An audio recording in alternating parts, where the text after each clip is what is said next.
Good afternoon mga idol.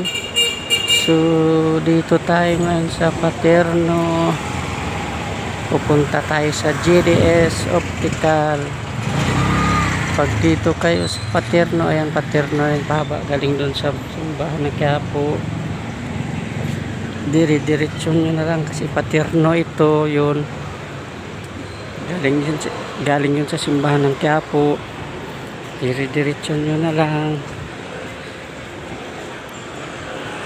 Pag nakita nyo ang Pigome Street, yan may Pigome Street,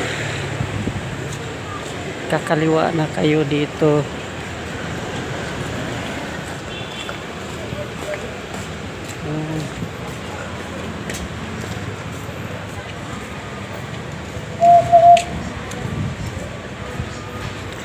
Pagkaliwa nyo, lakad kayo ng dire-diretso mga idol, dire-diretso lang.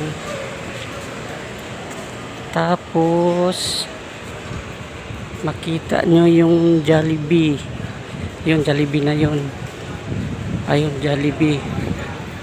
Tapos Plastilens, makikita nyo ang Plastilens, Jollibee, tsaka Plastilens. May makikita kayo na poste ng Meralco sa harap ng Plastilens. Ayun, yung sa unahan ng Jollibee na yun mga idol, Carriedo na yun. Kung doon din kayo galing sa Carriedo, pasok lang kayo ng kaliwa, diretso, Jollibee, Plastilens. Tsaka sa harap niyan makikita nyo ang JDS Optical. Dire-diretso lang kayo. So ayan na po ang JDS Optical. Thank you.